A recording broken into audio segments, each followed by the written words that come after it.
Hello everyone, welcome to my YouTube channel. आज हम आपको क्वेश्चन नंबर 4 कराएंगे एक्सरसाइज 12.2 का।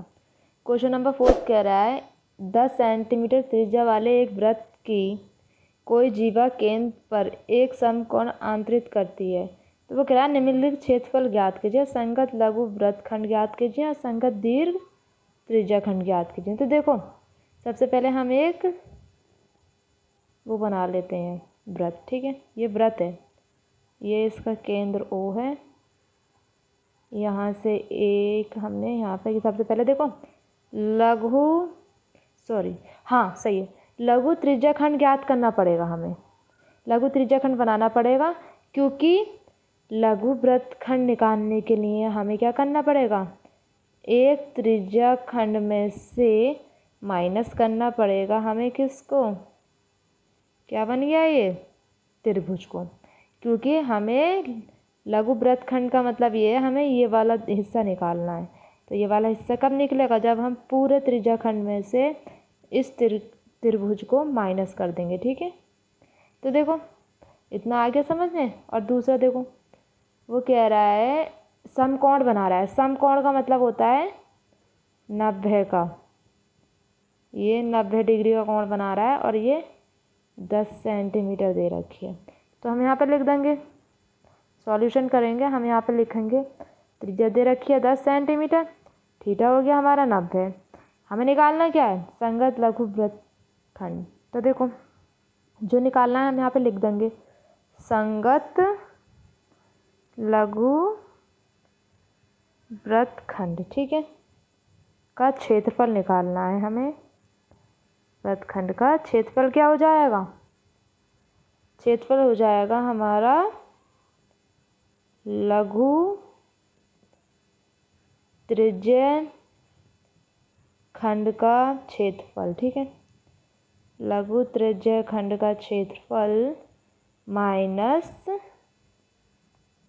त्रिकोण का नाम दे देते हैं ताकि ठीक रहेगा। ये A है, ये B है। त्रिकोण AOB का क्षेत्रफल। ठीक है, अब देखो लघु वृत्तखंड का क्षेत्रफल कितना होता है? थीटा बटे 360 पाई r स्क्वायर। और त्रिभुज ABC का क्षेत्रफल क्या होगा? देखो त्रिभुज ABC का क्षेत्रफल निकालना है। अगर हम ध्यान से देखें, ये समकोण बना रहा है, इसका मतलब ये 90 डिग्री जब बना रहा है तो ये हमारा समत्रिभुज हो जाएगा। तो इसका मतलब हमें जो लगाना पड़ेगा यहाँ पर त्रिभुज का फॉर्मूला लगाना है। क्या होता है? 1/2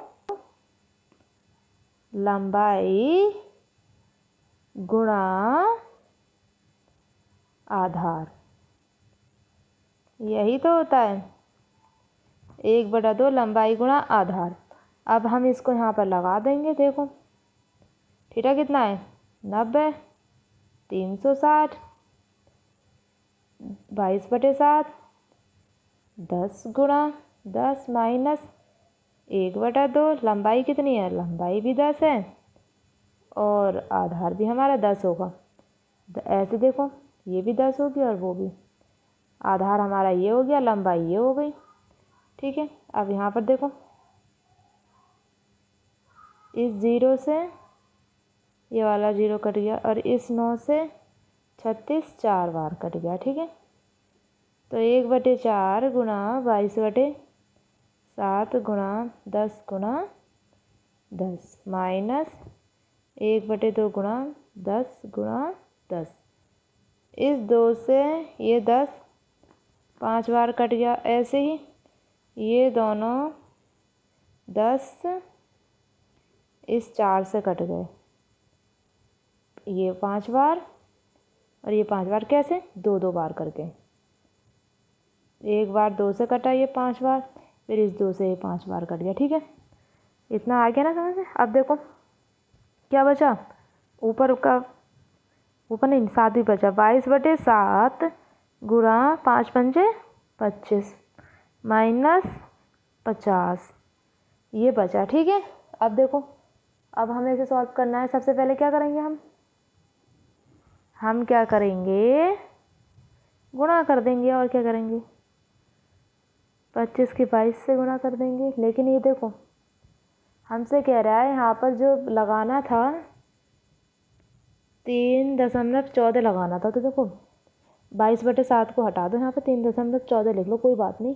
अगर हमने यहाँ पे लिख दिया तो ध्यान नहीं दिया वो। अब हम तो 22/7 की जगह क्या लिखना था 3/14 1 4, वो गलती से ध्यान नहीं दिया इसलिए ऐसा हो गया।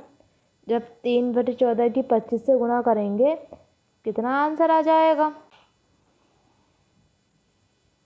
जब हमने इसके साथ गुणा करी तो ये हमारा आ गया 78.5 -50। जब हमने इसमें से इसको माइनस करा, देखो कैसे करेंगे, इधर कर देते हैं, ठीक है।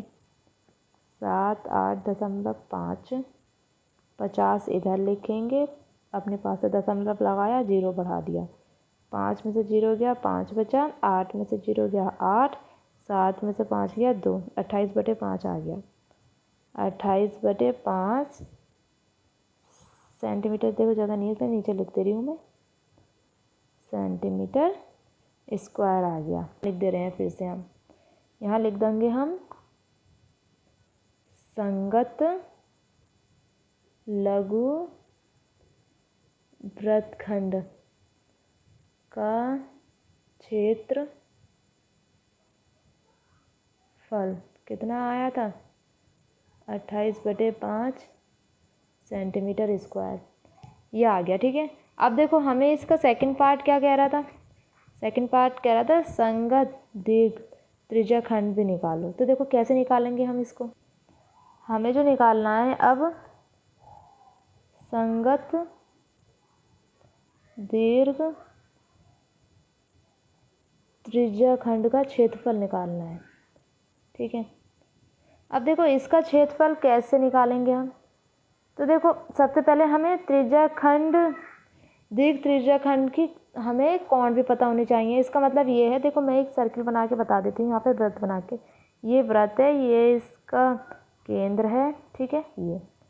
ये थीटा होगा। हमें जो निकालना है ना इस बार, हमें इस वाले भाग का निकालना है पूरे का। कैसे निकलेगा, देखो पूरे 360 में से अगर मैं ये थीटा माइनस कर दूँ तो मेरे पास क्या पता चल जाएगा, दीर्घ त्रिज्याखंड का कोण पता चल जाएगा। हमें ये निकालना है, तो सबसे पहले हम लिखेंगे दीर्घ त्रिज्याखंड का कोण निकालना है। दीर्घ त्रिज्याखंड का कोण निकालने के लिए जो सूत्र होता है 360 डिग्री में से थीटा माइनस कर दो। और थीटा कितना है हमारा 90 है थीटा। 360 डिग्री में से 90 माइनस कर दिया, कितना बचा, कितना बचा बताओ, 270 बचा। ये हमारा थीटा आ गया, हम इसको थीटा 1 मान लेंगे, ठीक है, अलग थीटा है, ऊपर वाला थीटा 1 हो गया। अब यहाँ पर हम लिख देंगे सरल नहीं, संगत दीर्घ त्रिज्याखंड का क्षेत्रफल क्या हो जाएगा, बताओ क्या होगा, हमारा हो जाएगा थीटा 1/360 πr², ठीक है। ये होगा थीटा 1 कितना आया 270/360 डिग्री गुणा पाई 1/14 लिखेंगे, r 10 × 10। तो देखो 1 0 से 1 0 कैंसिल, 27/36 गुणा 3.14 गुणा जब 10 10 से करेंगे तो 3 1 4 आ जाएगा। कैसे 3 की 14 की 10 से करेंगे तो 3 1 4 0, 2 नंबर के पॉइंट लगेगा तो यहाँ लग जाएगा। फिर से 10 से गुणा करेंगे 3 1 4 0, पॉइंट कहाँ था, यहाँ था, 1 नंबर के बाद लगा दो, तो ये आ गया हमारा आंसर, ठीक है, ठीक है ना। अब ये 9 से काट दिया, 9 तिया 9 चौक, 3/4 गुणा 3 1 4। अब क्या करना है, अब हमें 4 से 31 314 को भाग देनी है, इधर भाग दे देते हैं हम 4 से 314 को, ठीक है, 4 से देनी है तो 4 7 28, कितना बचा 3 बचा, 4 आ गया, 4 अट्ठे 32, कितना बचा, 2 बचा, पॉइंट लगाया, सॉरी 0 यहाँ बढ़ा दिया, 4 पंजे 20। तो पूरा कट गया ये हमारा 3 गुणा 78.5 ऐसे आ गया। अब 3 गुणा इससे कर दो, 3 पंजे 15 का 5, पॉइंट लगा लो एक नंबर के बाद है तो, 3 अट्ठे 24 और 1 25, कितना 2 हासिल, 3 सत्ते 21 और 2 23। ये आ गया हमारा सेंटीमीटर स्क्वायर। यहाँ पर हमारा